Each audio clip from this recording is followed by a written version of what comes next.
Well, it's a lovely mild day and spring is well and truly in the air. I absolutely love this time of year. All the trees starting to blossom, the flowers starting to appear, and it brings like a sense of hope and excitement for the season ahead. Check out this awesome mirror. This one comes from the Secret Mirror. You'll see more from that in a future episode of Carp Angle. But for now, we've got Jerry Hammond and a few other guests lined up as well to share some fantastic stories with you. Sit back and enjoy.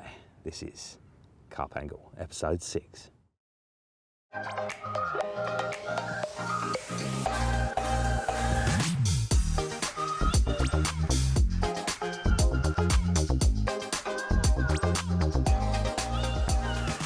Well, Jerry, the awesome Brook Lake at Carthagena. It's been a few years since I've been up here, mate. I know, I was just thinking that earlier. I ain't seen you for quite a while now, since Carp TV days, I think. Yeah, it looks like you've done a fair bit of work on the place, but I mean, I've seen it in the summer. It's an absolutely stunning place, but even in the winter, it's lovely, isn't it? Yeah, mate, it's beautiful. Like you say, the spring is absolutely outstanding. This lake's unbelievable in the spring. It's got everything you want to see in a carp lake. Like, it's perfect, mate. So I know it's come on leaps and bounds since I was last here. The stock is just, well, it seems phenomenal these days. They're growing pretty good. I don't know, they just love boilies in here. They love bait, they love food, and they react to it, they eat it, and they're growing really well. Really pleased, mate, really pleased. Awesome. Well, there's loads and bits and pieces that we'd like to chat to you about in this session, mate, you know, with regards to fishery management. Obviously, we'll cover a bit on winter fishing, and a few other bits and pieces. But for now, you've got the rods out, you're on Brook Lake, so what's happening? Set the scene for us. It's a bit quiet at the moment. I've been feeding a bit of bait in over the last few weeks or so, and yeah, it's just winter conditions as it normally is, but it is quite good for a winter bite, so fingers crossed we might get lucky. But I'll say they're out there on the spots, and like, I've had a bit of bait going in, so it's just a matter of fishing now and trying to catch one. Awesome. All right, so just to whet up appetites a little bit there, mate, tell us a little bit about what you got in here these days. All right, for the last sort of 3 or 4 years, they've just leaped on these fish. Just all of a sudden, just marched on, and there's so many fish that kind of stay out of the way in here and then turn up at like 30 pounders, and we're sort of like, where did that one come from? And one of the lads would get a picture out of when it was 25 or 24, and like, wow, it's a 31 now, and it's just gone on like that, and they've crept up, and the biggest fish residing in here at the minute is a really stunning common, in my opinion. I am a little bit biased, probably one of the best commons in the country. Fish named bullnose. It's got a real crooked head on it. It's absolutely stunning, jet black. And I had that last December at 49 plus. Wow. And it's only been out once last year. So this last year, like, you know. It's so been 50 plus now, is it? It should be. I'm ever hopeful. I've seen it out in the lake, and it looks all of £50 at the minute. So that's like the queen of the lake, because I'm assuming it is a female, because it does spawn out a bit in the summer, or in the spring. And then backing that up, there's got to be at least 5 knocking on 40, doing 40. Wow. And around 25 odd 30s now. So they have really marched on. Like, and I think you watch this space, it's going to keep going, I hope. And so it must be really exciting and satisfying from your point of view, do you know what I mean? To see him come on like that and see those characters getting older and bigger. And I mean, the lake, you know, it's about as carpy as it gets, isn't it? As far as features are concerned, what have you got? You've got a bit of everything, haven't you? Mate, the topography of this lake is unbelievable. It's like the far side of the lake is like a moon surface. Like, it's just craters going up and down, gravel bars all over the place. Obviously, it was dug out as a gravel pit many years ago.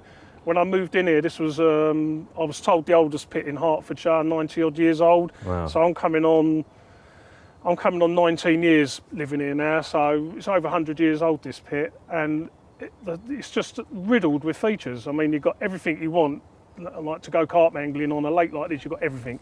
You've got silt, you've got gullies, you've got gravel bars, you've got lily pads, reed beds.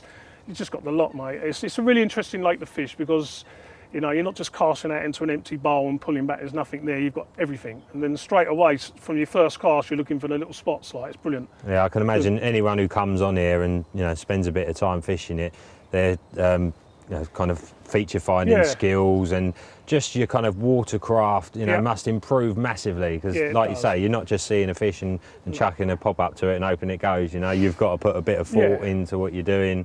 And it's like on any lake. Like, they go on lakes, and some people are are really good anglers and they catch naturally because they're really good anyway. But even on a lake like this where there's loads of features, you still get the ones that really excel because they're really putting the effort in.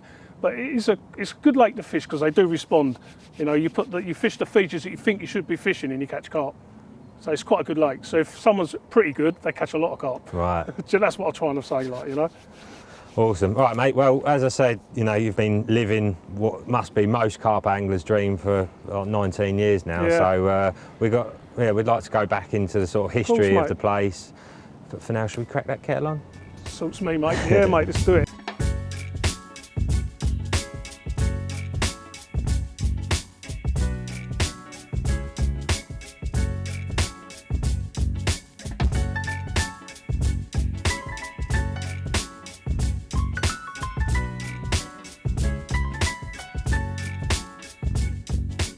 All right, Jill, before we move on to the actual lakes themselves, I know you've had a pretty interesting life.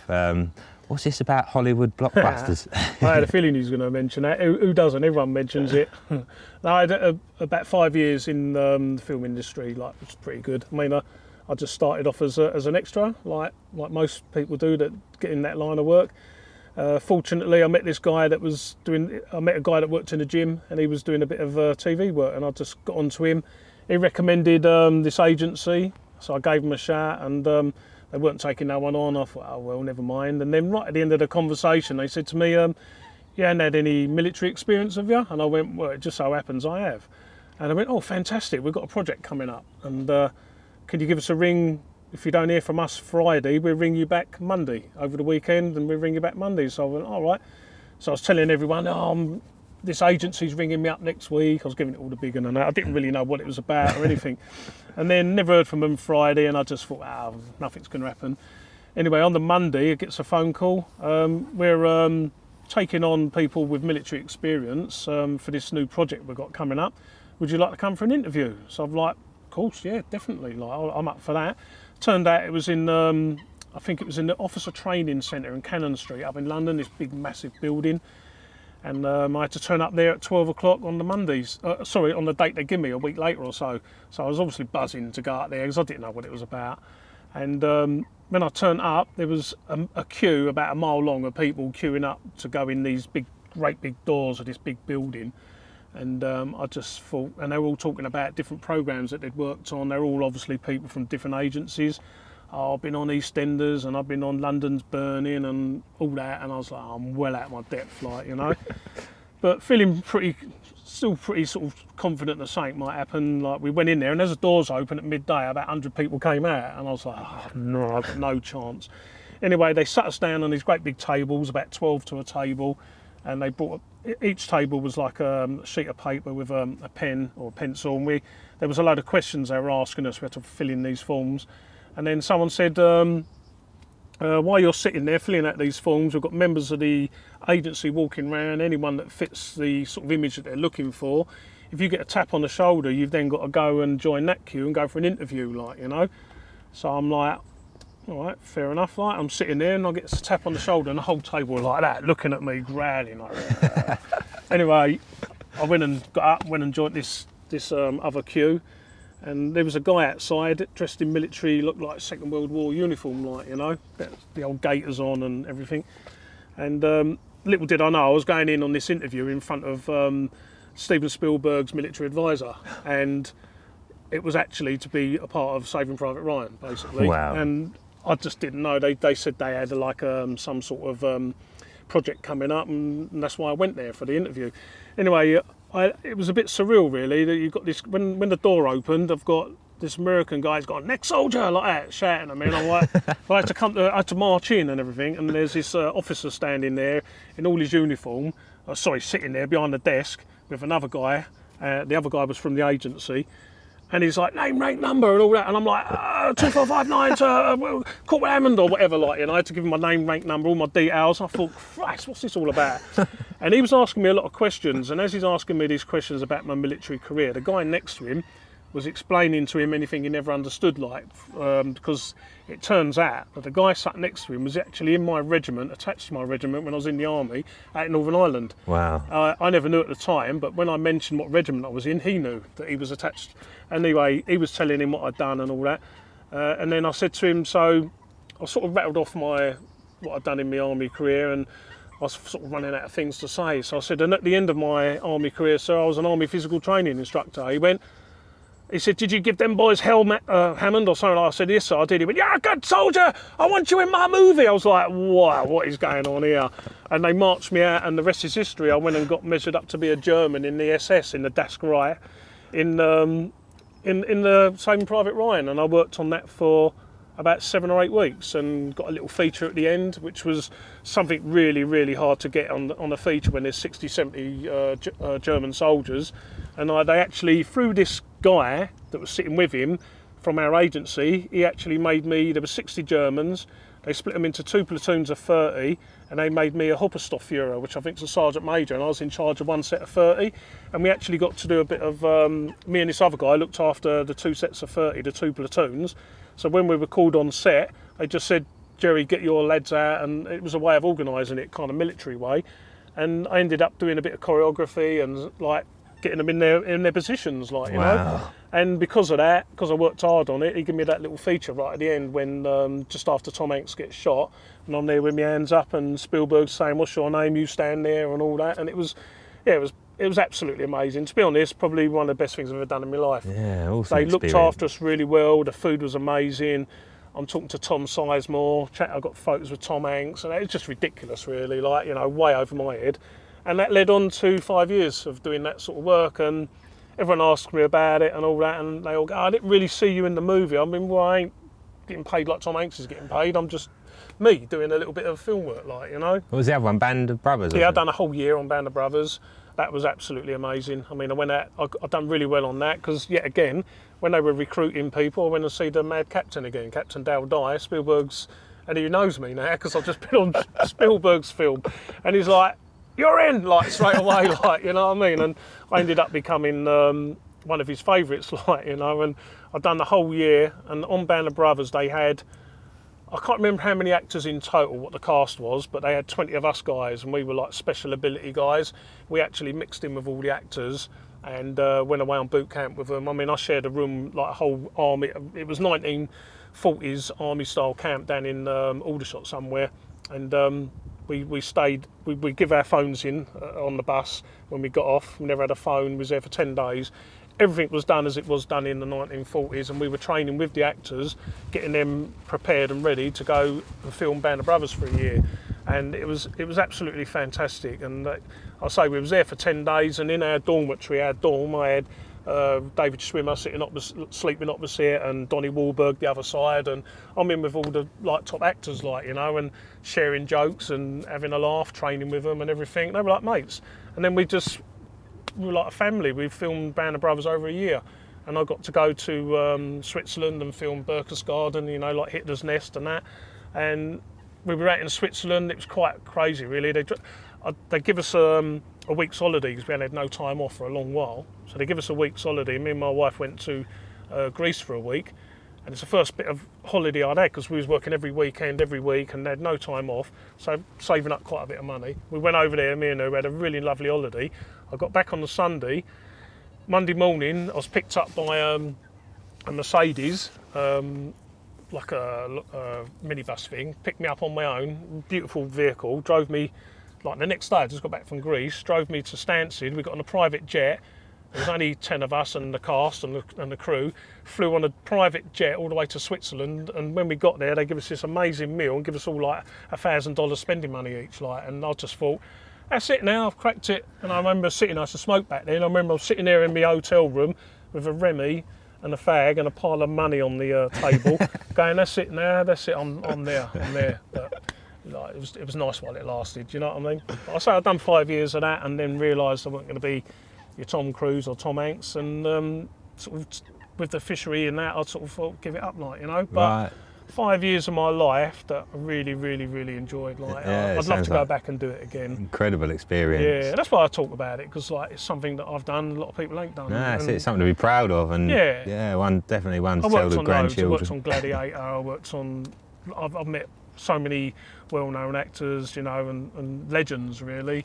You know, Robert Redford. I stood next to Robert Redford at the bar, ordered drinks while he's there. You know, all stuff like that. It's just surreal really, but something that I'll never forget. Yeah, definitely. So then it went from there, and how did you come across this place? Well, we were looking for a new house to buy, and me and my family moved into the lock house on the River Lee here, and so we're talking nearly 19 odd years ago now, and my dream was always to live near water. I'm a Pisces, I'm a fanatical fisherman. I love being near water, I always have done all my life, whether it's stream jumping or whatever. I had to be on water, near water, and never did in my wildest dreams ever think that I'd end up living on an island like on the River Lee. And it was for sale, and my mother and father-in-law came in with us at the time, and we moved in and sort of bought it together, and the lakes were all part of the house, like, you know.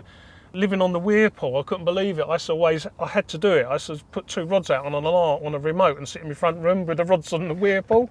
Some nights, flipping, I've got rods out there, I forgot, like, you know, have to go and bring them in. But I'd done it because I could do it, do you know what I mean? And so we moved in here sort of 19 odd years ago. God, it must have been pretty exciting turning up and seeing these lakes. I mean, like you already mentioned, when you got to this one, it was completely overgrown. You could this one here, the guy that was looking after the place, Peter Brill, he was the lockkeeper previously to me, and way back before him, it was actually a uniform job in the lock house, like, you know, and it was a paid job to be a lockkeeper, but that sort of finished, and I don't know whether Peter Brill done it, but he lived there for 30 years, and he moved on, and I took over, like, basically. But this lake was just, it's got a bit of history. Back in the 70s, and I'll try and find it for you, I've actually got a paper cutting.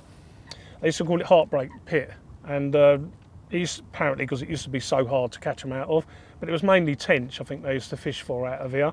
And I will find this newspaper cutting because it's in the archive somewhere indoors, like, you know, and there's a picture of some guy fishing here with a tench, but it was totally overgrown when I came here. I'm on about, you could walk probably not even a third of the way around the lake. It was just a jungle, and the whole surface of the lake was covered in like really evasive nufas, you know, like the big lily pads with the yellow flowers. They were everywhere. But as soon as I walked onto it, I see something that the other guy didn't see. Like, he never bothered with it, you know, and I just see what it is today in my head. I knew it was going to be a lot of work, and believe you me, we have done a lot of work over here over the years. I'll have to try and dig some photos about what it used to be like, but it was just horrendous, and we've turned it into what it is today. I was going to say, I mean, taking on somewhere like this, although, you know, it's everyone's dream, I can't even imagine the endless work and money that you have to put into. Constant, because this was like the gravel works were over the back there, and like I might have mentioned to you before, the water levels were up and down because they used to pump water out of here, wash the gravel, pump it into the other pit and then into the River Lee, like, you know, and that used to be a continual problem over here because the water levels were up and down. Like, all the bars were getting exposed, and it didn't look nice when the water was down 5 foot, you know. It was a horrible sight. And then when the gravel works finally went, well, we built everything mainly out of wooden platforms and that, which costs a fortune, wood does. And we built every swim around the lake and a big jetty across the middle, all out of wood. And then when the gravel works ceased to work anymore, the water level started creeping up to levels that we'd never experienced before, and flooded the whole lake. So we had to then measure the depth of the flood water and then build accordingly above that depth around the whole lake again. So we had to do it twice. And yet again, a massive big expense, like, you know. And but fortunately, since they've been gone and since everything's levelled out, we've kind of got it just right. Although it's fairly high now, we've had a lot of rain. But we've not flooded, touch wood, not flooded. One thing you did touch on is that the fact that once you started siltexing it or liming it, it seemed to make a massive difference. What exactly does that do to a lake bed? Well, the problem we had when we came here was 90 odd years of all the vegetation on here just rotting down, and where the topography of the lake is so up and down, I mean, it's got every feature in the world like we spoke about earlier. These were creating big gaps between the bars that were just filling up with black silt, because like rotting year after year after year after year with not much disturbance, because there weren't really many fish in here. You can imagine there was just big layers of deep black anaerobic mud on the bottom. And then when we stopped the fish in here, the fish started feeding in amongst the silt and stripping. Obviously the silt was stirring up the bottom, and that was stripping the oxygen out of the lake, and we started getting life casualties. You know, we started losing loads of fish due to the fact that their immune system was dropping because of the low oxygen levels, and they were getting bacterial infections, and it was killing them. and it was devastating. We lost about 20 grand's worth of fish, like, you know, and it was, you know, after all the money you spend on it, and then you go and lose all your fish. But in the end, we ended up getting a consultant in that put us in the right direction, and it was obvious that we needed to siltex the lake, and that's what we've done, a ton an acre. And I mean, I'm no expert, but what I do know is that it revitalises a lake that is dead, basically. So it turns an anaerobic lake into a live lake bed, and putting the calcium back into the silt bed and starting all the microorganisms off again, and basically in turn the lake bed then becomes more of a live lake bed than a dead, dying, decaying one. And eventually the silt does start to sort of disappear, like, and it's evident at the moment. There's a lot of places in here now where you can cast out and feel gravel where you would never felt that years ago.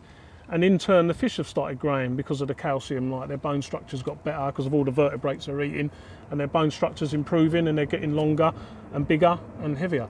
Yeah, so a lot of it stems down to obviously the water quality affecting the, you know, like I say, the microscopic organisms, and then the knock-on effect of all of that.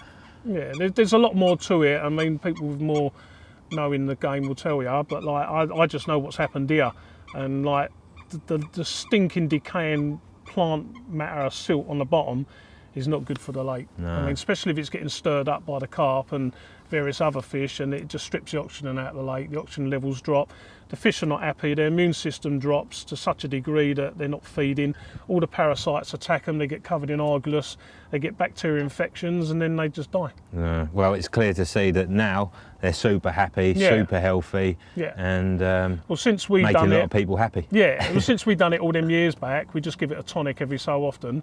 And I say, touch wood, we don't really get many casualties in here, and as far as I'm aware, the oxygen levels are pretty good, like, you know. Cool. And it's just goes to show you, if you want to save your fishery, you can't really do no harm in giving it a siltex. No. You know, I hear of so many lakes going over, and you think, I wonder if they'd a siltex, it might save them. Do you know what I mean? So how about the well, I'll call it a Syndicate Lake. What's the actual name? Yeah, Carthagena Lake was when we first moved in. That was run on it was funny because a lot of the old members that used to be members of the place before I took over, it was kind of, they could do nights, but they had to pay a bit of extra money to do the nights or something, and there was like a membership, so much a year, and then occasionally they could pay to do nights. But we kept it similar to that for about a year, and then we just went syndicate with it. Straight away it was evident that fish was something special in there. They're very, very old. I have got another thing, a little bit of paperwork that I'll dig out. The only proof of any stocking from back then, it was late 70s, I think, from Peter Brill, the previous owner. He had like a little invoice of so many fingerlings put in then, and I think there was carp in there before that as well. So, you know, 70s, you're talking like 50 years old, some of these fish, you know, 40, at least 40 plus, but there was ones in there before them, so I don't know if they're still part of the ones I've got, you know. So I think you're talking the oldest ones in there, probably 50 odd years old, like. It's incredible, and obviously they're thriving. I mean, how big were they when you first took it on? Well, when we took over, I never really had any sort of real knowledge of what was in there, because all I knew about, there was one common in there that we later on called the Mint, because it was an immaculate looking common that had been caught off a floater. I know the guy that caught it at 32, something like that, and that was the biggest fish in there. You're talking like 19 years ago, 30s were still pretty flipping scarce then, like, you know. Anyone, I can remember people that had only caught 7 or 8 30s, and we used to look up to him and go, he's had 8 30s, that guy, he's a good angler. Now people have like 20 a season, like, you know. But back then they were still quite scarce, and there was that one. There was another common that went about 29, and that was all I knew of, like fish, the biggest fish in there. And then one day, one of my friend's sons was fishing on there, and it just so happened I was with DT baits at the time, and we mentioned that oily chicken bait earlier on, and I had a load of offcuts that he'd given me, a big sack of offcuts, oily chicken flavoured sausages and all that, like, that they'd never used. And I don't know why, I went out on the boat and I tipped a whole sack of it off this willow tree, like, in this swim called the Dugout. The next morning, my mate's dad rang me, and we used to sack fish up there, and we don't allow it now. But he said to me, you couldn't go and do a photo. He said, my boy Tony's had a really nice fish. He said it's, I can't remember what weight it was, 34, 35, 34. I went, oh, he's got the common. He went, no, it's a mirror. I went, really? oh my God, all right, I'm running down in there. This is a mirror that I've never seen. And he pulled the sack out, and I kid you not, it was pouring pinky coloured red liquid out of the sack from the chicken red fish meal that he'd eaten, and it just stunk of chicken. I went, Christ. And we got it out, and there was this amazing carp, like perfectly just plain on one side, but stunning. And on the other side, it had two big scales up on its shoulder. We ended up nicknaming it Double D. And it was like a jackal and eyed. One side was plain, one side these two big scales, but what a carp. And that fish went on to be the first 40 of the fishery, went on to go 41, 42, and then one day it was found floating. I mean, they're old. You've got to expect these fish to go. It's really sad, and it destroys me when I find one, like, you know, and I know most of these old ones are sort of getting towards the end of their time, you know, but fortunately we have got backup fish that are coming through that have been in here quite a long while now, and over the years it's been a case of just a couple here and there, but they've really got to the ones we've got are like Suttons and Italian strains, and they're up there with the big ones now, like they're as big as them, do you know what I mean? And it's going all right. We've got fish that have reproduced in here and grown on and what have you. I mean, if you hand-picked a stock, you couldn't pick a better stock, could you? No, the stock in there are just the ones that I've lost along the way over the 19 years. I mean, I think back, Christ, some incredible carp that have just died over the years, and it's always sad. And you think, Christ, what if that was still in here? What if that was still in here? What if that one was still in here? Like, it's just ridiculous. It's like a modern-day red mire, isn't it? Honestly, it is unbelievable, that lake. I mean, like, I've seen the biggest one in there at the minute, Tango, and have you seen photos of that one? It's common, yeah? Yeah, that fish, one of my friends, God bless him, he passed away very young, only in his 30s. He caught that at £29. I got a photo of it, and right back then looking at it, I thought, oh, it's a lovely old carp, that. And I think it then came out again that mid-30s, one start of the season, and we always thought that's like getting on for one of the biggest fish in the lake now. Although there was quite a few creeping up, they was all creeping up at the same time, but this one. And then it went missing. And then I don't know how many years it went missing for, but it did go missing. It may have come out one other time after that. And then I caught it on the point swim down on the Syndicate Lake there, the Carthagena Lake. And it was the first time we'd ever gone 40. I had it a scrape of 40.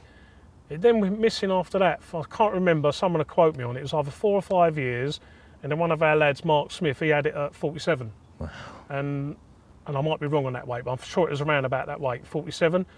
And we always thought, this fish is going to keep going, like, you know, and it did. It went, I think Luke had it at just 54, sorry. Wow. Luke had it at 54. Was that last winter? Or... Yeah, last winter. And beginning of this spring, after spawning, it come out 49. So we think it's a male, but it could well be a female. It does tend to drop a few pound. So if it's a female, it didn't come out in the spring, it came out after they'd spawned, and it was 49.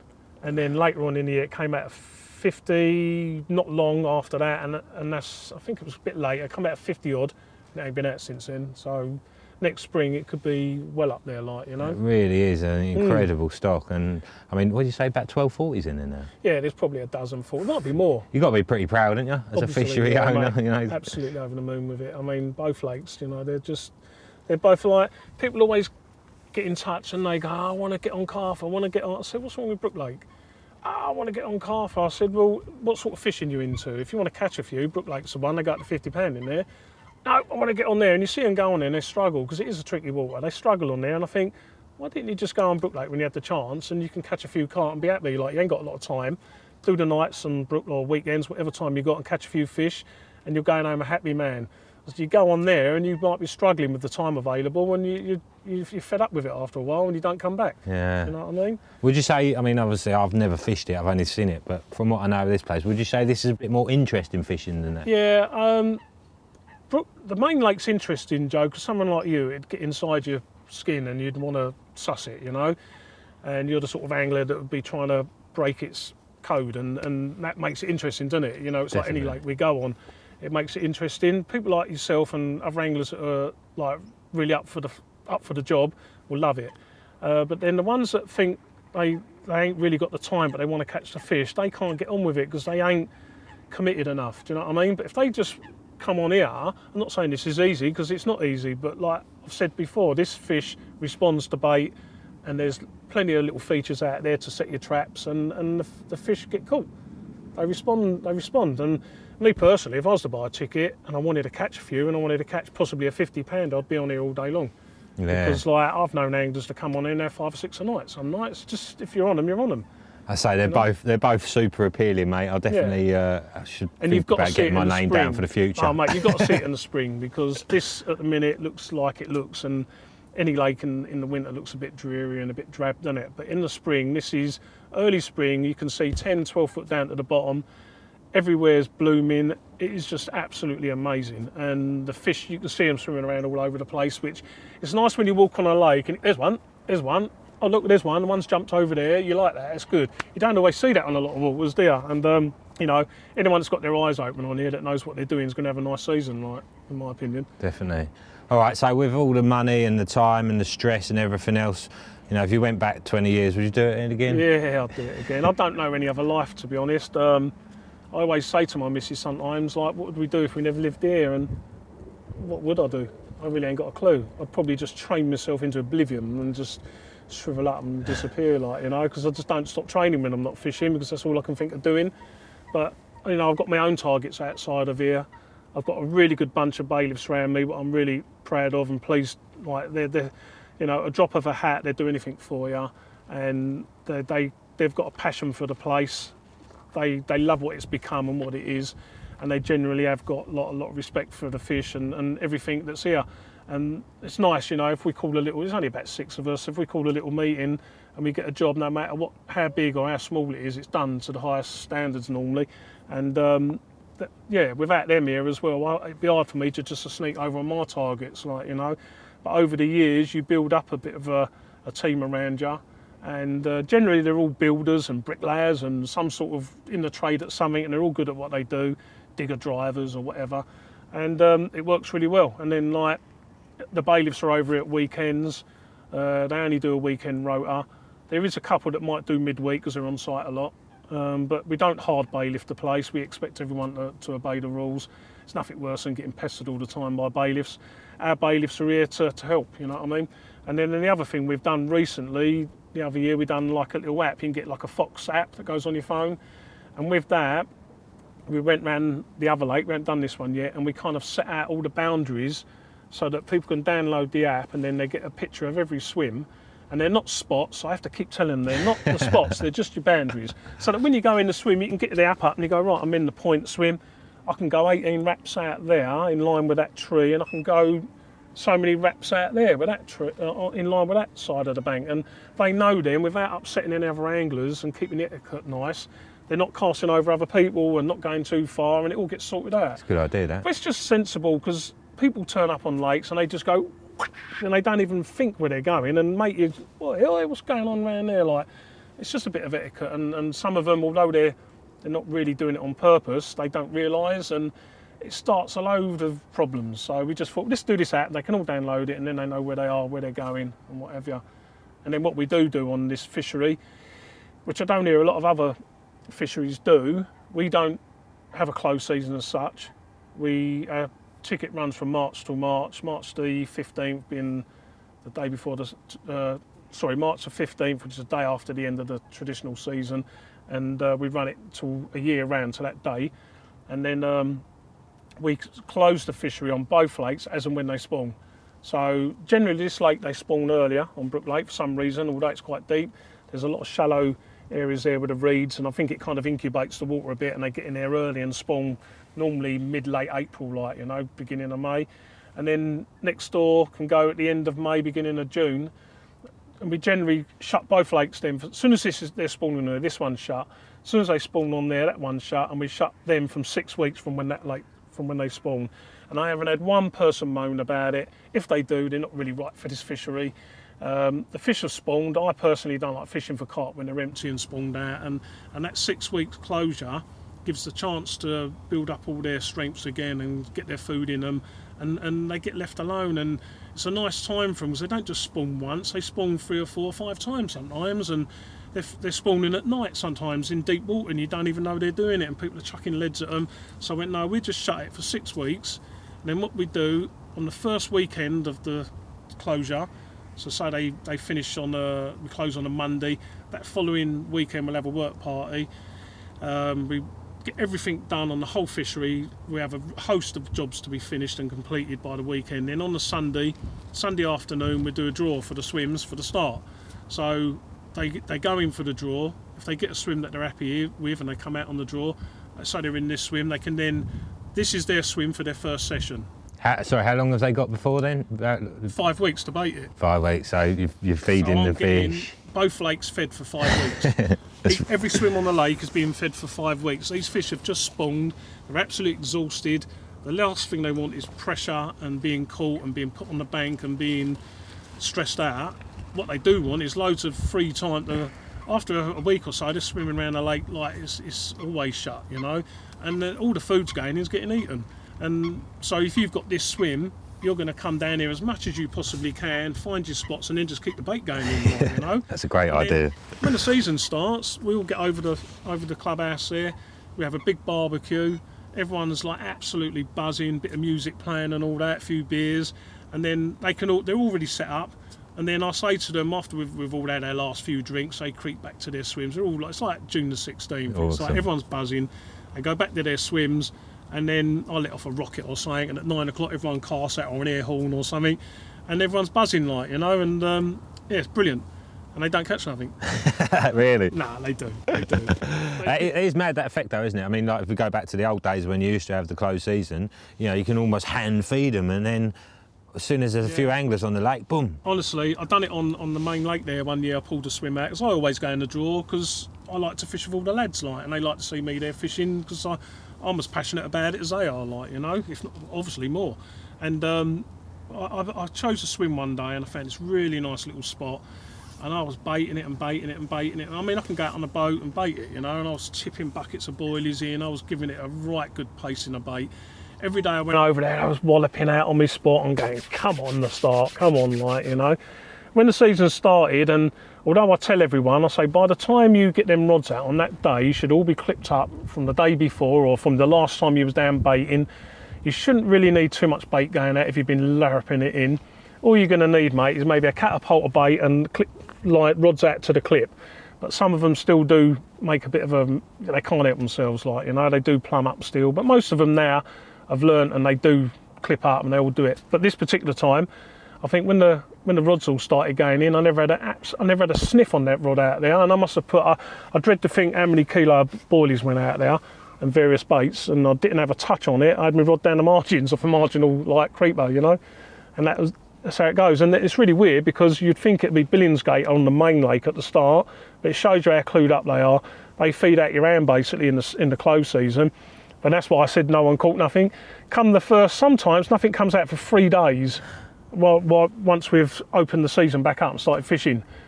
And I remember that's when one of our lads, Lee Wheeler, had Tango at 49.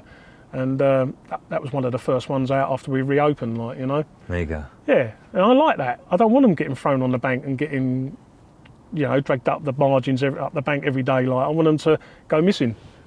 Any fish your owner would, like, you know. You don't want to be catching them you don't want your prize friends. These are my friends. Like, I've grown up the last 20 years with these carp. They're my mates. I have seen them in swims before and not told no one, because I don't want them caught, like, sometimes, you know. There's times when I'd like to see certain ones on the bank, though, because they do go missing a lot in there. You know what I mean? But yeah, so there you have it, mate. Sweet.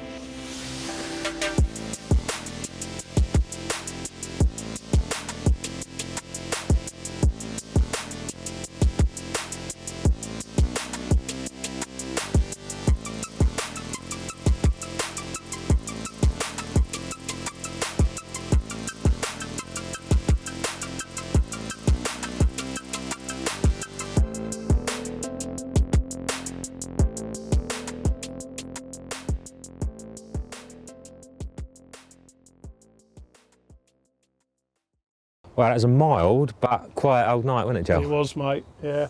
Quite surprised, really. I thought something would have happened, but to be honest... Can you believe I had mosquitoes keeping me up last night? I can't. What's all that about? I don't believe it. I've got to see the... I've got video footage, mate. Right. I look forward to seeing that.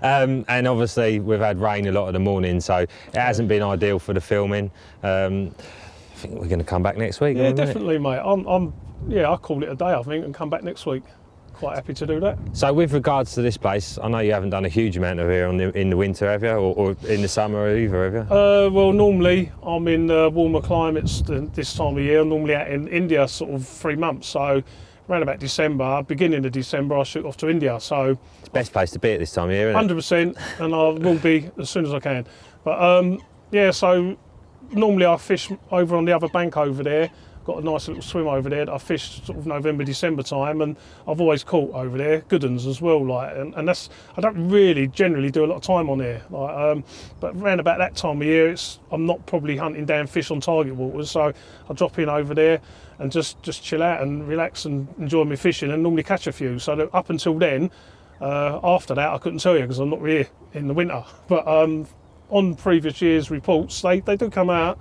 The bait still goes in. They still get caught, like, you know. But yeah, I think it's just one of them, innit? Just keep plugging along, and it's been quiet on here lately, so you know, we need to sort of get back and have another go. Yeah, sweet. Right, mate. Well, I'm well up for that. Thanks for having us. It's all right, mate. You're welcome. And hopefully next week we'll get to see one of these lovely scaly creatures. Hopefully we will, mate. Fingers crossed. Now, when Jerry invited us to come down to do a bit of filming with him, he said that I could fish if I wanted, and obviously it'd be rude to turn down such an offer. I've only been here once before, and that was in the early days. Well, I think it was about 13, maybe 14 years ago now, and came over with some friends. We hired the lake out. It was right in the middle of the summer. The lake looked lovely, and there was a lot of smaller ones in there then. I think we probably had about 20 fish between us. I had a nice sort of mid-double, lovely jet black thing. But one thing that does stand out from that trip is a particular capture I had. And I was using worms, a big bunch of worms on the hook and a little bag of bit of dirt and a few worms in there as well. And I hooked a terrapin. Now I got this terrapin in, and it was hooked in the tongue. But his head was tucked back in his shell and he wouldn't come out. How am I going to get this? I didn't want to just force it out, obviously. So I gave my mate a shout, Sprit, who was down the bank. He come round to help out. I said, Sprit, I don't know what to do here, mate. Look, I said, I can't get his head out. And so Sprit's picked it up, analysed the situation, faced it away from him, and blown on its arse. Like that. His head come out, didn't know what was going on, and yeah, we managed to unhook it. So I'm not sure where Sprit got the idea of that from, but I'm not sure if I want to know. But yeah, it's one of them. I've never hooked a terrapin since, and hopefully I won't again.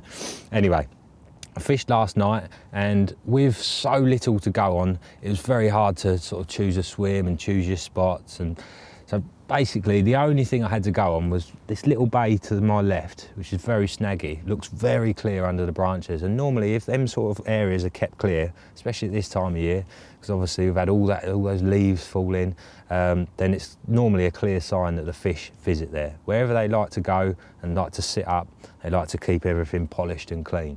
And yeah, that certainly looked like there'd been fish visiting that corner. So I put one in there last night, and then had a little flick around the reeds out here, found a lovely firm drop, all around it sort of silkweed and silt, and it's just off the end of this little point of reeds here, so that kind of looked perfect as well. Just fished like single pop-ups on each of them, with, well, I say single, with like a handful of boilies over the top. Nothing happened last night. However, I was sitting here in the darkness and I kept seeing this coot come out from the bushes, and it would come out to exactly the same spot every time. It's like they got built in GPS or something. Anyways, diving down, picking something up and going off into the bushes, and I thought, what is he getting? Because it was exactly the same spot. I thought, right, tomorrow I'm going to put a sea lead out there and just investigate the area a little bit. Well, after another half hour of watching him visit that spot, I thought, do you know what, curiosity's got the better of me. Put a 2-ounce lead on the marker rod, flicked it out while he was still in the area so I could see exactly where it was. It's dropped down and I've pulled back, and I pulled in this clump of weed. Once I had a little closer look at this weed, it became evident that it was absolutely stuffed full of natural. There's loads of little shrimpy type things in there. Some of them look like little woodlice type creatures, but obviously underwater versions. But yeah, look, little shrimps. The whole piece of weed all the way through is just absolutely alive, and that is exactly what that coot's going out there for. He's going down, he's getting a little mouthful of that he's pulling up, swimming back to his bush, and then sitting there eating the little bugs in amongst the weed. I mean, he's got his meat and his vegetables there, hasn't he?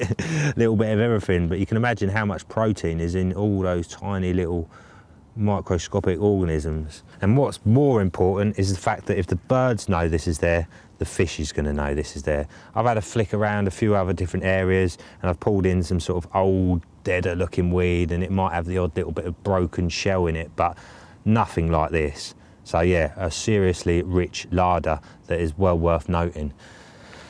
You know, the birds are often giving us little signs, so it's worth watching the wildlife. Obviously, sometimes it might be angler's bait, but if you keep a close eye on them, you can kind of see what they're picking up. Obviously, boilies are very obvious.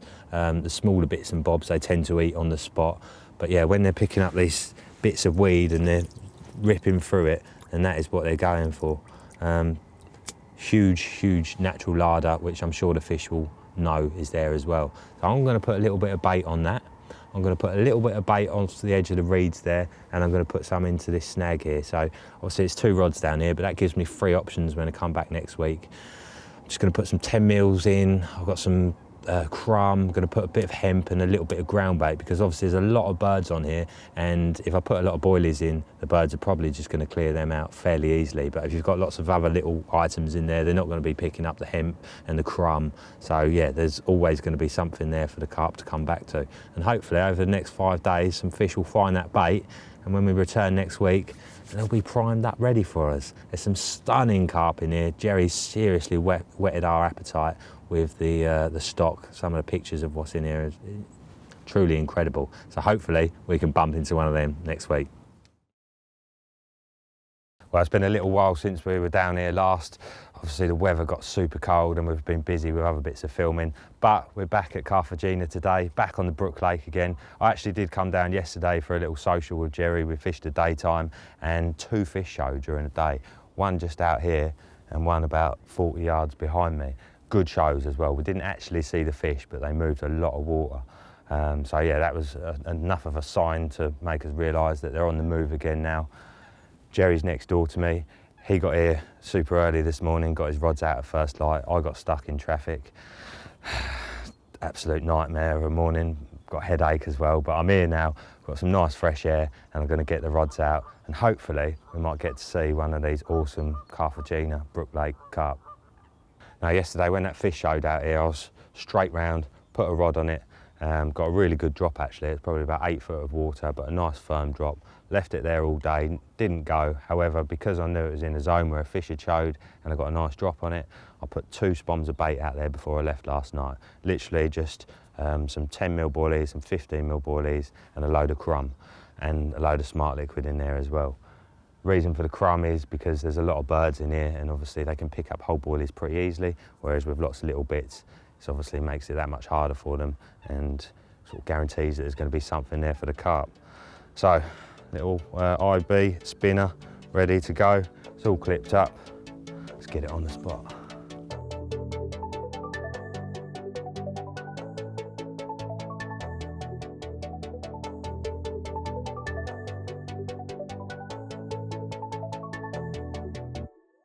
Well, I think this rod's been out there about half an hour. We've been watching some fish on the drone floating around behind us, and yeah, this is the one that I put a couple of spoms on last night before leaving. Just placed a single IB out there, and we've got something very powerful on here. Whew, I'm absolutely buzzing. Joel's got some seriously special fish in this lake. Oh my God, look at the power of it. It's just going and going. I can see my my marker. It's like 20 yards off the tip, so that's how much line he's taken already. I'm gonna have to try and clamp down on him a bit, otherwise he's going to end up kiting around to them reeds. Oh, it's a powerful old fish, this. Come on, mate, don't go that way, come this way, please. I won't lie to you, I'm absolutely bricking it here. I think we've managed to get him away from them reeds now, and he's coming back this way, thankfully, but I'm like shaking like a leaf. Proper buzz, the carp buzz. Like I say, we'd seen them moving about on the drone, and they were clearly quite active, and we've seen a couple of bubblers as well, so we knew they were on the move. Oh, it's just scary what this could be, you know. Like I said, Jill's got some amazing fish in this lake, and one of them goes 50 pound. Imagine if we were attached to that.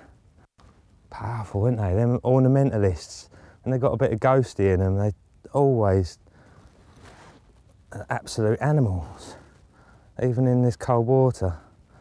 Oh, here he comes. I think this is the one that Spooner had. Sure Jerry will be able to confirm that.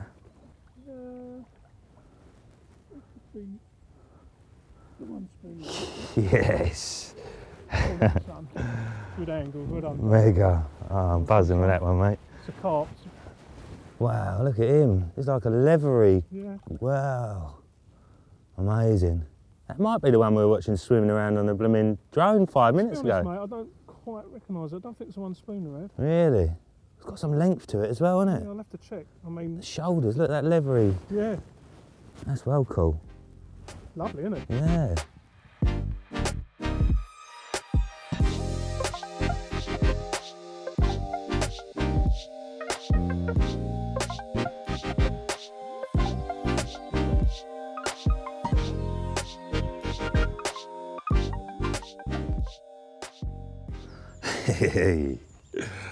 Well, look at that for an absolutely amazingly cool character. Some people are not very keen on the old ghosties, but when they look like this, how can you not be pleased with that? It's got super cool, like leathery shoulders, lovely colours on him, really good mouth, funky stripy pecs. I'm happy with him, absolutely buzzed up.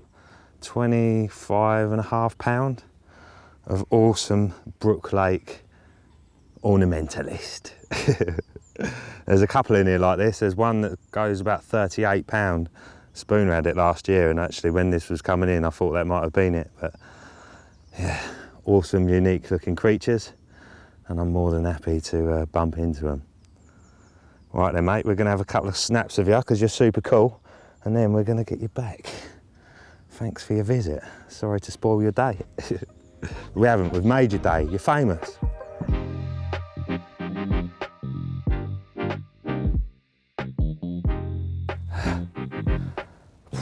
Absolute madness.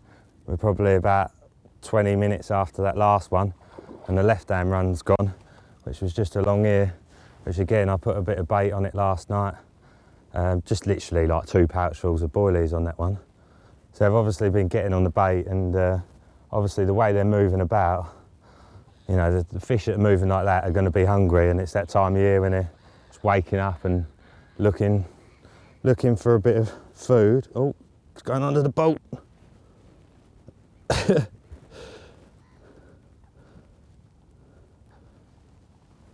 And yeah, bright single pop up, well I say single, bright pop up with a couple of pouches over it last night, but didn't top it up this morning.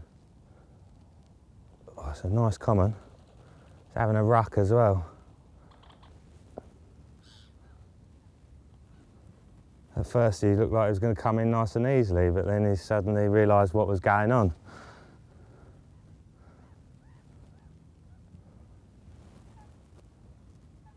Oh, there's a line wrapped around his fin or something there. It's coming up a bit funny. Sometimes when this happens, you just got to take advantage of it. Lovely jubbly. Well, there we go. Another one in the net, and it's a lovely common. Absolute buzz. What a fantastic morning. Right, Gel's turn now. God, look at him.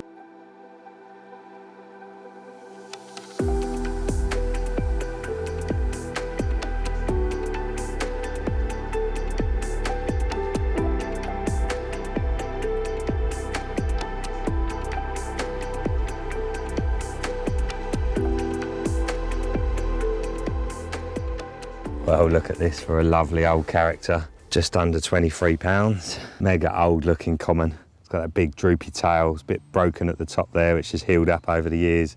Massive pecs. And this one was absolutely smothered in leeches and argulus. So I've done him a favour. I've got most of the leeches off. Come on, mate, I've looked after you. Chill out. Get you back in a second, won't we? Smile, you're on TV. Yeah, so like I say, got most of the leeches off. There were some horrendous ones on there, massive great things, biggest leeches I've ever seen in my life. So imagine what that must be like, swimming around with them attached to her. You can imagine why they're getting a bit more active at this time of year and smashing themselves out, trying to rub them off of them. But yeah, what a mega start to the day. Obviously it's getting on a little bit now for later morning. Just hope Gel's going to catch one out of these snags here. It looks good for it, so I reckon he's got a very good chance the way these fish are moving around. But we'll pop this one back and we'll have a little catch up with him. And I think we definitely deserve a nice cup of coffee. All right then, dude, we're going to get you back now. You can relax. Awesome. You know what, I always try and say to myself, there's always a reason for something. I got caught in 2 lots of traffic this morning. And it's easy to get annoyed and whatever, stressed out about such things. But, they're completely out of your control, so there's nothing you can do about it. But like I say, I always try and, I'm going to let him go, and then I'll explain what I was on about. Always try and think that there's a reason for something. So I got caught in traffic this morning, ended up getting here a bit late, but caught 2 fish. So maybe if I would have got here at that time, I might have spooked them off the spot. It's a good way of looking at life. Or maybe that might have been me in that second accident. So yeah, always try and think, well, there's a good reason for that, so don't worry about it, just get on with it.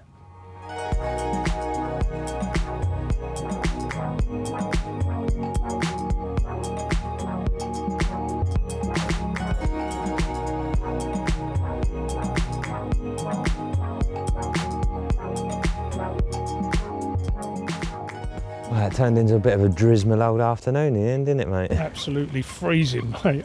I've been cold this afternoon.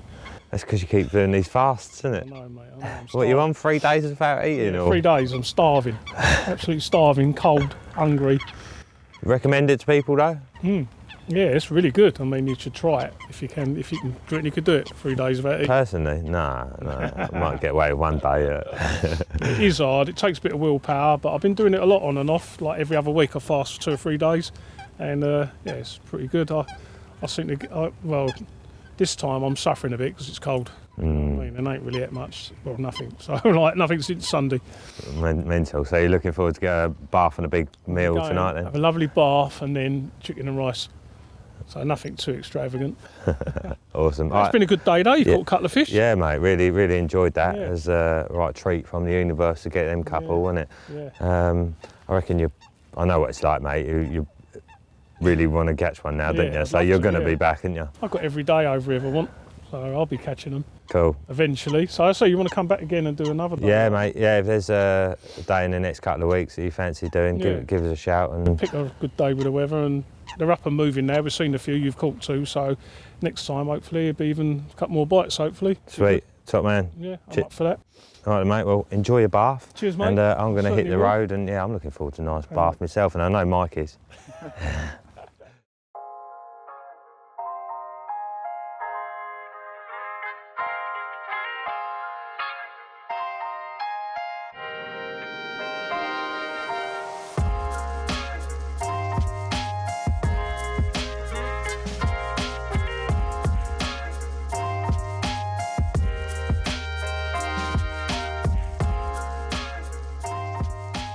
I've been fishing around a few other areas in the lake, and what's happened of late is the water's just gone gin clear now, and I was fishing over by the snags there off the jetty, and I could literally see my hook bait on the bottom, and I just don't think it was working over there anymore. They were wising up straight away. So I had a little tour around the lake yesterday, and I come across, there's a little bay to the right of my swim here, and looking in through the side I could see the water was all coloured, and it didn't take long for I see a few fish just coming in and out of the area. Put some bait in, had another tour of the lake, come back, and all the bait had gone straight away, so they were on it big time. So I got down there early this morning, and the bait was at 10 minutes I think, and like rocked off straight away even before Mike got here. So I've actually caught this before my mate Mike turned up with a camera. So we'll have a quick look at him. Lovely old looking mirror.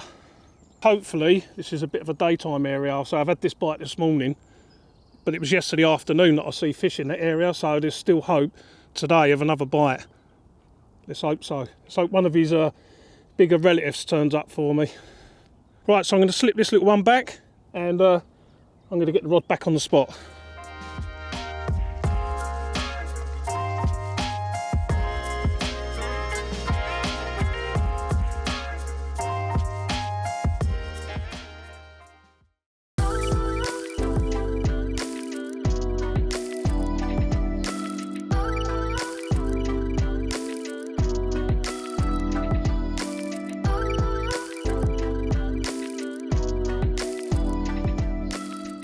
last summer we were suffering oxygen level crashes in the lake.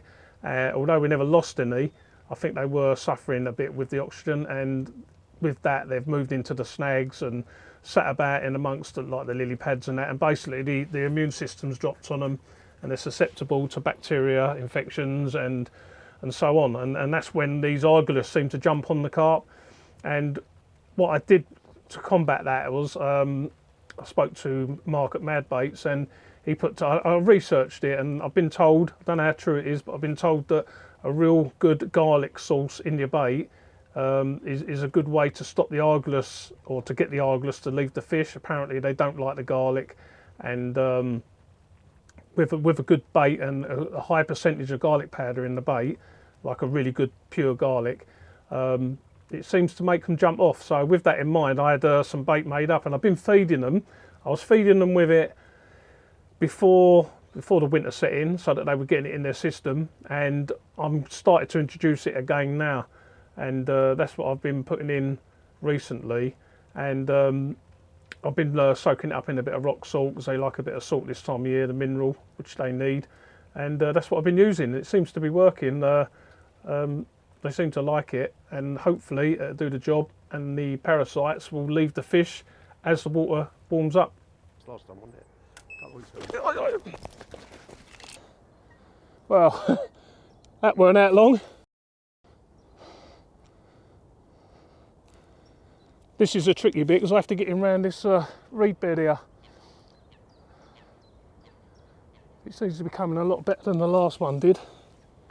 Just shows you. It seems like they're creeping in the day along the margin now.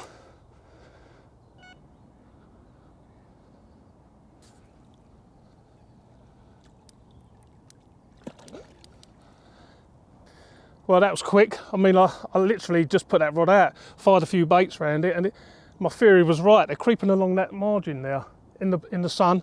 Like the sun's out now, and it seems to be an area that they like to visit at the moment. And luckily for me, I had a bait there waiting for them, and we caught one pretty quick.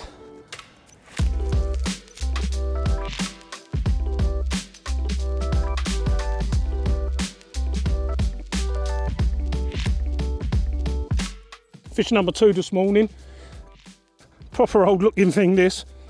Been in the wars by the looks of it. But nevertheless, it's another bite and proves that the spot's working okay. And hopefully, it's still early. Who knows?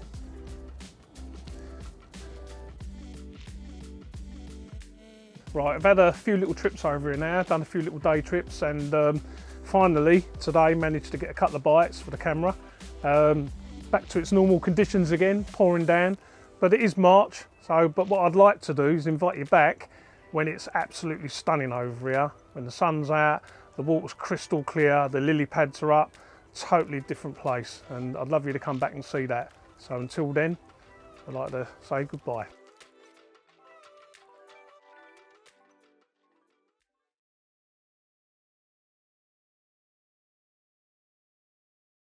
Fishing is problem solving, isn't it? So we're always, as anglers, bodging together solutions, you know, for an issue that we have, or a challenge that we face. So yeah, and I like to do it the quickest and easiest way. You know, if I can get away with doing it a bodge fix, then I will. Certainly, in terms of rigs, like the multi-rig, it's not really a bottom bait rig, is it? But there's been several occasions where I've been watching fish feeding, and they've clocked the pop-up and they're not interested. You know, there are times when they'll nail it straight away, but there are times when they're a little bit sus and they won't eat it. And I've been stalking and I've got nothing on me. I've literally got a bag of bait, no rig bits, you know, I can't ring any changes. So yeah, on this one particular occasion, I'm watching 2 fish circling my little yellow pop-up, and they won't go near it. I've got no other gear with me except one 12mm boilie. So I've lifted the rig out, taken the pop-up off the bait screw, put a 12mm boilie on, load it back on the spot, sat back, and yeah, within 5 minutes the reel was smashing into the alarm as one of these fish made a mistake. You know, most people would have tied a new rig, would have gone, you know, maybe not bodged it quite as putting a pop-up on a bottom bait on a pop-up rig, sorry. Simple solution, not a massive bodge, but it just shows that there's no such thing as the perfect rig, the perfect pop-up rig, the perfect bottom bait rig. It's just the one that works at the time, you know. So yeah, get it in front of a feeding fish.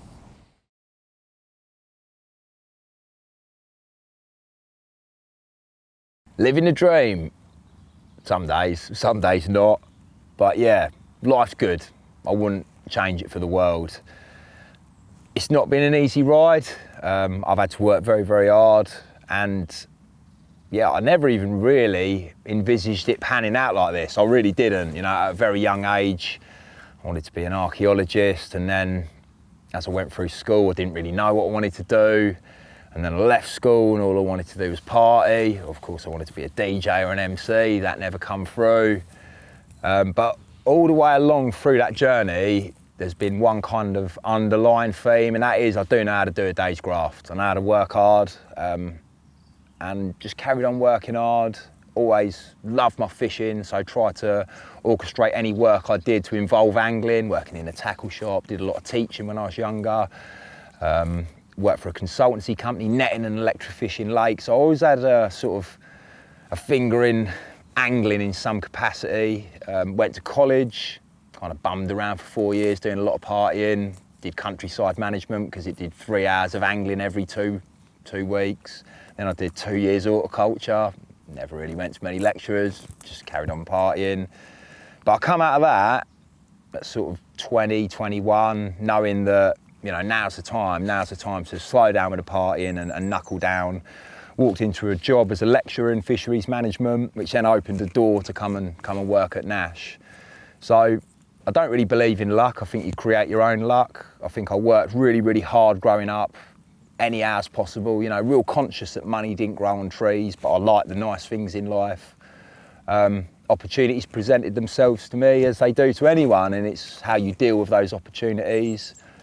And yeah, I've been at Nash now for the last 13 years. Like I said, never envisaged working here. In fact, I quote said, I'd never work for that shit company to read Eli, i.e. talking about Nash, much preferring to work for someone like ESP or Fox or something. And it's funny how things pan out. I've had the most incredible 13 years here. Wouldn't change it for the world, wouldn't go anywhere else. This is my life now. I remember growing up, like my parents, they hated their job, like categorically hated their jobs. But paid the mortgage, took us on holidays, gave us all the things we needed. You know, I've got a brother and sister as well. But I always remember thinking, I'm never going to be like them. I'm never going to do a job I dislike. I'm going to do something I love. And my brother and sister are exactly the same. My sister does a job she loves. My brother does a job he loves. And yeah, it does feel like I don't have to go to work. I get up doing something I love. So my advice to you is, if you've got a dream, if there's something you love out there, go and make it happen. You know, and I always think to myself, if I genuinely, not that I do, but if I genuinely wanted to go to the moon and be an astronaut, if I really put my mind to it, might take me 10 years, might take me 20 years, but I believe I could make it happen. I think you just need good work ethic, enthusiasm, passion, and when a door does open itself to you, just deal with that situation in the right manner, and yeah, one day you too could have your dream job.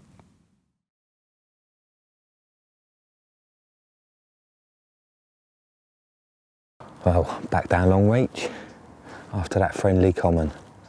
It's been pretty tough down here the last month or so. The last 2 trips I've been down, I've managed to lose one each time. One was a small one I don't know what that one was. Hopefully it wasn't that big common. But yeah, so I think literally since that mental session I hadn't done a fish for 5 or 6 weeks, and this week was the first week he'd done a fish. Guy had a 25, and then he had a 15 this morning. The 25 he had was last week, and I've been here 2 nights. Sort of the weather's been bang on for this swim, and I've been waiting for weeks for this kind of weather for this swim. And yesterday was just absolutely ridiculous. The rain was torrential, probably the heaviest rainstorm I've ever seen in England. More like what we get in Asia, you know, when I'm on my winter travels, proper tropical thunderstorm. Yeah, so the swim turned into a mud pit. Nothing happened last night, and then I've been sitting there this morning watching the odd little bubbler come up, and I had a bream, and I thought, oh no, don't tell me them bubbles are just bream. So I got the rod back out there, see a few more bubblers. I was looking through the old binoculars, got some of the old Fortis ones now, and I was convinced that there must be carp out there, even though they weren't rolling or jumping. Convinced that it just, it looked too good. And then with that, the middle rods cranked round, had a bit of a scrap, had a few hairy moments with the shallow bars out there. A couple of mussels got caught on the line, sort of cut it up a little bit, but thankfully, the old contour fluorocarbon held strong. I'm not one for like plugging products unnecessarily, but I absolutely love that line. I used it from the stages of when it was actually first a prototype, and they weren't even going to bring it out, but I think it was me and Ali just loved it and sort of said to him, you've got to release it, and I've used it for 90% of my fishing ever since. People are like, you're mad using that on here, them shallow bars, but for me it's got the, it's got the toughness of like a 18, 20 pound line, like abrasion wise, and then strength wise, well, I can't break it with my hands without it cutting into my hands on the knot. But what I will say is if you tie a 4-turn grinner with it instead of a 5-turn grinner, you'll find that is much stronger. Anyway, we have got a carp. Oi, oi. Got a lovely dark common in the net. I think there's a few sort of commons in here, sort of 20, 30 pounders, and they don't get caught much, but because they're commons and they're not monsters, they kind of don't get noticed as much. So there's just a chance this one might have not been out for a good few years. But anyway, let's have a little closer look at him, shall we? Result. Well, 22 pound, just over, proper old looking long reach common. Lovely, jubbly. Well chuffed for that one. These commons in here are really special, really dark and ancient. Got that sort of purple sheen to them almost. But yeah, very, very welcome. Let's say, yeah, this is a male, this one. He's still got his spawning tubercles on it. And as I say, a lot of these ones, they probably don't come out for a couple of years here and there. Nobody really probably notices them as such. You never know, it might not have been out for many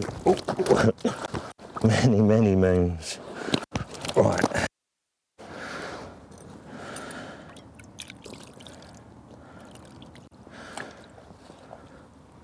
Yeah, he's got a nice clean mouth on him. Right, let's have a couple of shots. I'll slip it back. Top of the morning to you. Well, I actually managed a good 6 hours sleep last night, thanks to this little beauty, mosquito mesh. I've not used one, well, I think once before this year, and that was when I was in France and I really, really needed one. But most of the time I've never actually got a mozzie mesh with me.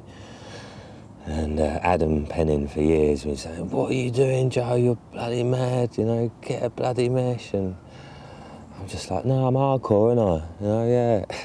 Stupid, more like. So yeah, that is my tip of the century, or probably tip of my life, really. And something that I'll not be forgetting ever again. So anyway, back to the fishing. What's happened? Not a lot. I haven't actually seen anything show since I had that one yesterday.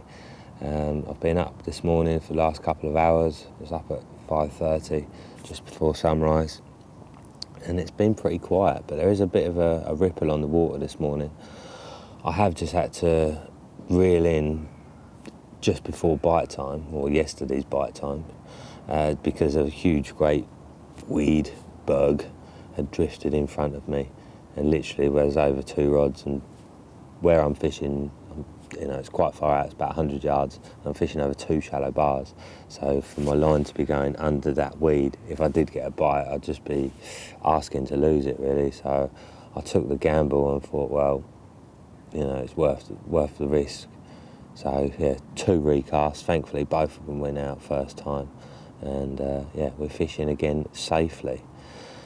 I'm not exactly sure what I'm gonna do today. We'll give it the morning in here because those fish I had sort of a month or so ago, most of them were late morning. Obviously the big fully, that was in the afternoon. And there are fish down around this area, although they haven't been showing much in front of me.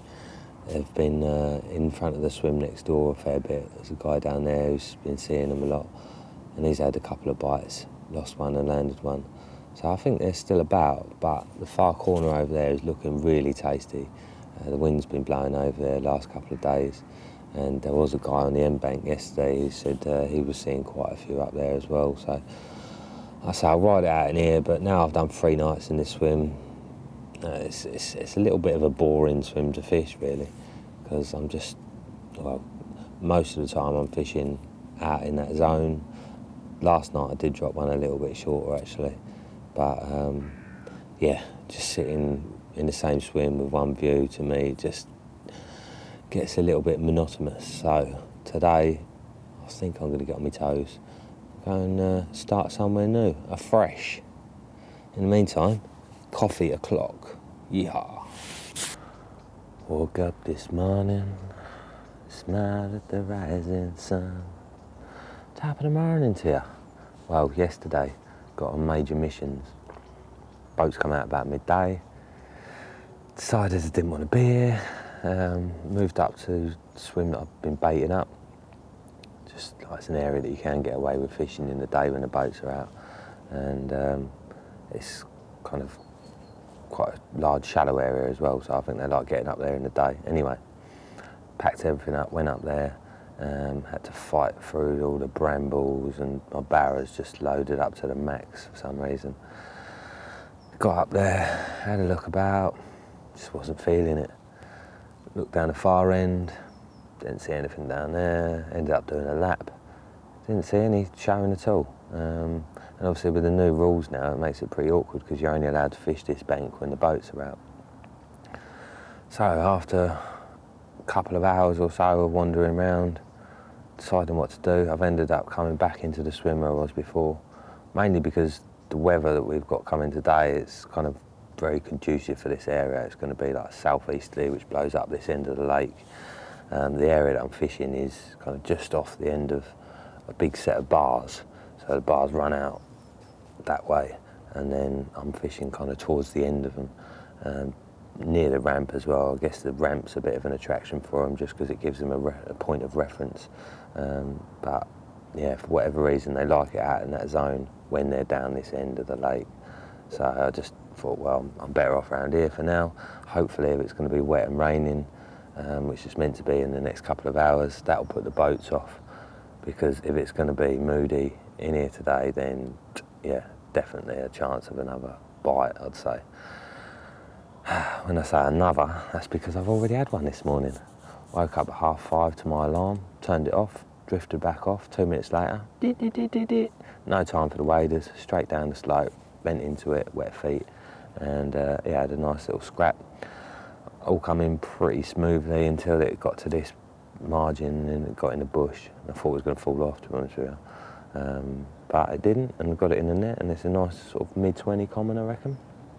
But as I was playing that, the other rods dropped back, or one of the other rods, and I thought, oh no, it must be a bream. So once the fish is in the net, picked that up, wound that in, and it was an enormous great tench. I had one earlier on this year, a few months back, from the stake pit, just under £10, but I don't know, this one looks like it might even be bigger. Really long, so I've chucked it in the net. I want to give it a little weigh, just out of curiosity really, because I'm pretty sure it's the biggest tench I've ever caught. And as I said, it's a glorious morning, so I'm going to lap it up, have another coffee, and then once it brightens up a little bit more, we'll have a look at these fish. Happy days. Well, just thought I'd show you Terry the tench quickly, just because he is pretty big. Gave him a quick weigh, £9.5. And not quite as big as the one I had out of the stake pit, but still. Big, old, green, red-eyed monster. Oh, he's sticking his doorstep show off as well. That's the first tench I've had out of here, actually. I've heard there's a few in here, but they're pretty hard to catch. Like they're carpy friends, eh? Right, Terry. Can you go and have a word with a friendly common? Tell him Joe's in town and he'd like to meet him. Sweet, right, let's get this one back and show you that lovely common. I'll tell you what, I think people probably think, oh yeah, it's not that hard. And a bit of filming when you're fishing, but it is hard when you're on your own and you've got to try and make sure everything's right, and then the fish flaps and the camera gets covered in water. You've got to cover the fish up, dry that off, and yeah.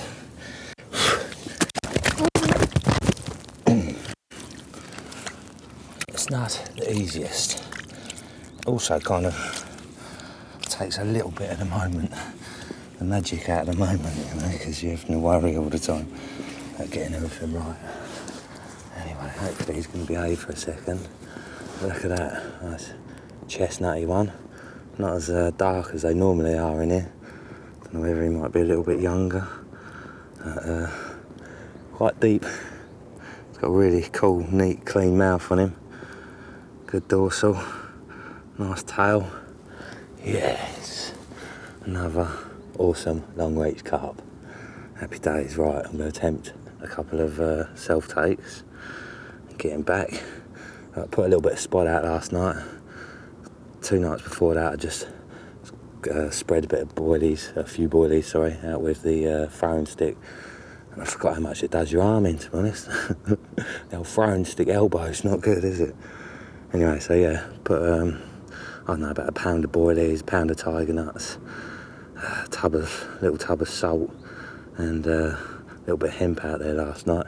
Not a huge amount, but just thought I wanted to get a little party going, and yeah, it looks like I did, considering I had the tent straight after this. It's clouding up now, and it looks very, very good for today. So let's get this one back. Because one of them rods could go very soon.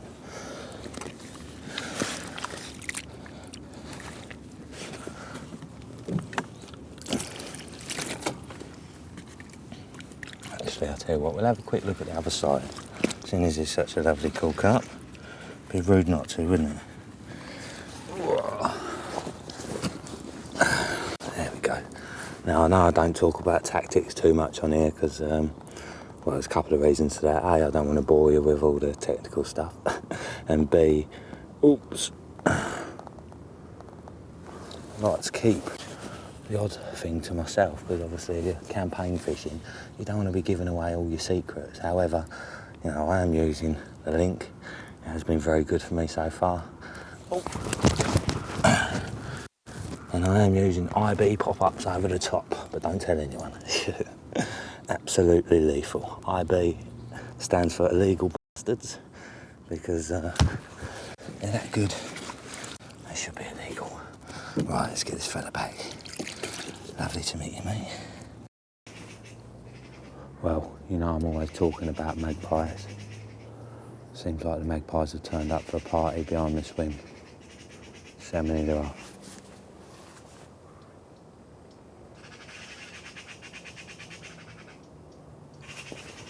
I can't actually see them because they're in the tree. Falling over. Because they're dotted around in the tree, but I think there's 3 there. So 1, 2, 3 for a girl. 3 for a girl. I reckon Starburst is probably a female. Yeah, that'll do. 1, 2, 3.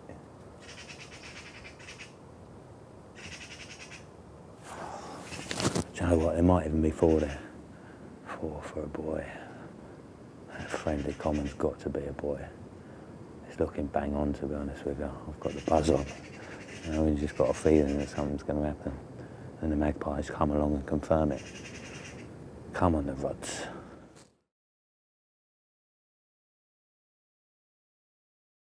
Out of all the fish that I've lost over the years, I suppose one that strikes the chord and it really hurts me every time I think about it is a fish that I hooked down in Sunnymeads in Raisbury 1, probably going back about 20 years now, maybe a year or 2 more.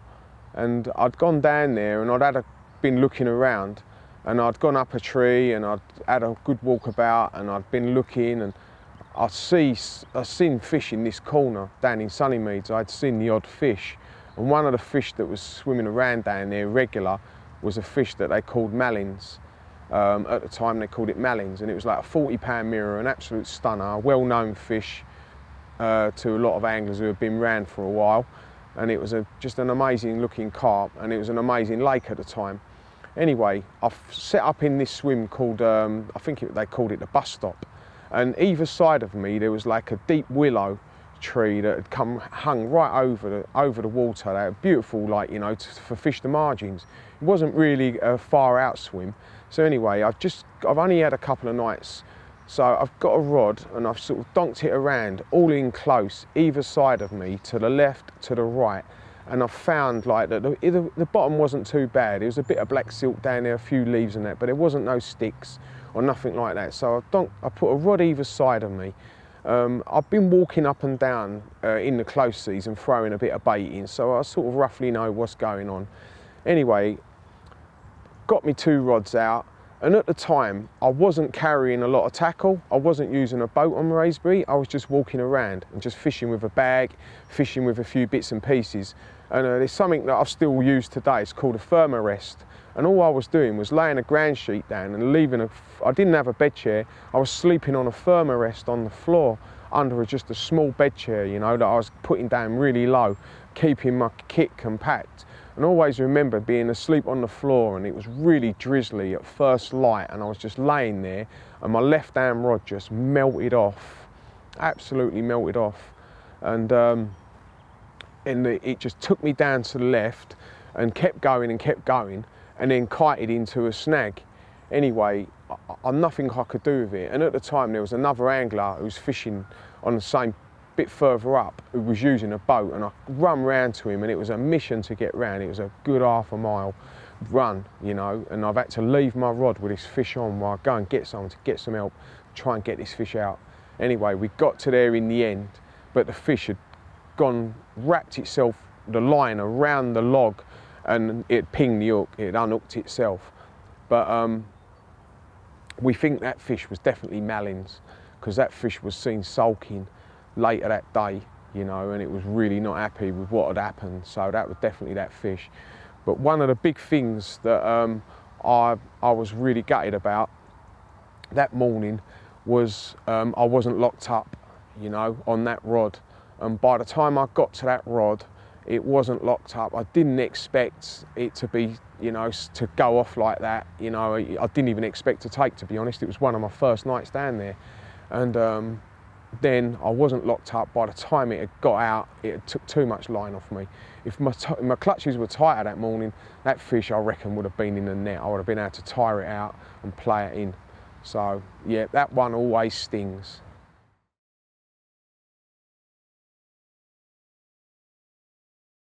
Ooh, favourite angling memories. People always ask me bloody questions about favourite carp or favourite capture, favourite memories, and it's ever so difficult. It's ever so difficult. There's been an awful lot of lovely things have happened. Some bad things have happened. Some mediocre things have happened. But mostly, I've been ever so fortunate that in life, as in angling, it's been mostly positive. I've been to lots of lovely places, caught unmemorable amounts of lovely carp. So what makes a memorable capture for you? Well, people expect you to say, oh, when I caught that big one, or I caught this big one, and often it's not. Certainly recently, you know, I got divorced. I was married for a long time, working in fishing magazine articles constantly, 3 or 4 a month, and it's just a job of work. And you're fishing certainly my fishing through that period, for a lot of it, became quite mundane. Do you know what I mean? I'm very practiced at what I do, i.e. like magazine stuff, you know, catching to order sort of thing. But that's not representative of angling, yet it seems to have made angling what it is today, you know. People like full on, effort equals reward, effort. Well, we know that's the case in everything in life. But, you know, fishing was meant to be enjoyable, wasn't it? It was when I grew up. So what are the greatest memories? Well, the greatest memories have got very little to do with actual catching fish, but more the people you're with, the times, the journey, the laughs along the way, the stuff that people talk about and you still crack up 20 years later, all those sort of things. That's angling, isn't it? Angling is more than catching fish, and you need to fish for a lot of your life. I've been like a monk, you know what I mean, but a fishing monk. I've dedicated myself to what I do. I love it, I'm passionate about it. That shows in the way that I fish and the places that I visit, lovely places and aspirational, inspirational places. So it's easy to make memories, always easy to have memorable this and memorable that. But certainly recently in my fishing, I fish all over the world, I still do now. I have a hugely varied appetite for different fishing and different carp fishing. Carp fishing now is, Joe and I sat and spoke about this yesterday. You know, carp fishing, when I grew up, carp fishing was carp fishing. Now carp fishing is like, it's multifaceted. You know, you've got commercial carp fishing, you've got pleasure carp fishing, floater fishing, stalking, dedicated carp fishing, as in campaign, big fish fishing, long range fishing, like French fishing, like commercial water fishing around the world. Like, it's gone down many paths, which it had to, because it's evolved and it's got bigger and bigger and bigger. And for it to sustain everybody that wants to achieve and do and dream and all the rest of it, or actually go and catch big uns or just go to lakes and catch lots of carp, it's changed. But for me, the most memorable things will always be the most memorable things. Like I said, it's got very little to do with big carp fishing a lot of the time. Certainly recently, I filmed recently for one of my sponsors, and I had one night by the canal which was just like, I can't even explain why it was so enjoyable. But I fished on them canals for a lot of years, and there's a couple of bits near where I live, or near where I used to live, that I fished a lot over the years because it was quiet. It was very beautiful. There was something about it. It was almost in the valley, so you've got big steep fields and hills one side of you and big trees the other, and the other side of the valley, and you always felt cosseted there. It's really hard to explain. Comfortable, happy, like in your own little thing, and like everything's going on within 20 yards of you, and it's just you and it's the fishing. And that night especially, for whatever reason, was just the most atmosphere. I couldn't sleep. I didn't get down there till late. I was fishing elsewhere. And I had to make a decision, like I really needed to catch one to finish this thing. So I moved and went looking and found some carp showing late at night, after midnight. And I moved round there. It took me ages to pack up and I was knackered. I've been at it for a couple of days. A very frustrating trip. Filming fishing is not enjoyable for the most part. You put yourself under massive pressure. Everybody's there. They've all got to be paid. So like, what really should just be ad hoc, having a lovely time flitting about and just enjoying fishing for what it is, isn't like that when it's filming. You know, you've got to get a job done. And although I'm the least professional man in the world, I am professional in what I do fishing-wise, or try to be. So I had to make it work, I had to catch one for the cameras, and I moved to where these fish were showing, and it turned out to be, regardless of the fact that I had my mate with me, Dan, who with his camera filming and stuff, it turned out to be just the most incredible night. It was flat calm, still, muggy still, very overcast, low cloud. And I was in my little swim, which is all like covered in with ivy and that, and you feel like you're in your little, it feels like you're in a bivvy. You're not. You can put your bed out even in the rain there. It's that much of a lovely spot. And for some reason, that night was just electric. I didn't look at the moon phase. I'm a fastidious moon phase angler and have been for most of my life. Been looking at the moon phase when people were all telling me I was an idiot for doing so and that it made no difference. But we knew after many, many years of fishing fishing all over the world, that the moon was critical to a lot of me fishing and planning me fishing. But of course, as fishing's got busier, everybody's planning their fishing around the moon because people like me say so. So they've all got the moon apps. They're all, you can see it now. Carp fishing's so bizarre at times. The lake can be empty and then the moon phase will change, and then all of a sudden everyone's booked time off work and they're all doing their overnighters, and it's a bit of a folly. It got to the point where if I'm fishing wild places, the moon has a big influence. If I'm fishing pressured places, pressure that rises and falls in tune with the moon phase, then it doesn't become so important. And it's also time of the year important. Lots of people continue to go new moon, all the aspects of the moon. How we're fishing on this phase of the moon and fishing on that, catching them on this phase of the moon. Like, I've just sort of drifted away from it. It doesn't make any difference. I read someone else somewhere said like, I go fishing when I can go fishing, not when I should go fishing. We're anglers, we go fishing because we love going fishing. And that night was just one of those nights, when afterwards, when I actually looked at the moon phase to see why it was like it was just a doldrum moment. It made no real sense. But that night, for whatever reason, I had 20, 30 deer around me, real close around me on the fields, all barking and rutting and running around and crashing about. And the fish were just, I have never seen it like it. I might have fished 1,000 nights on the canals in England over the years. It might be more, but I've never seen anything like that night. They were sloshing one after the other and sloshing and rolling, and then I could see even it was light but it was dark, I could see sheets of milky fizz on the surface of the canal. It was just one of them nights where I was like, my hairs on my arms were up on end. It was electric, and I can't even describe why it was so electric, but memorable. It will stay with me to the day I die. That's how memorable it was that night.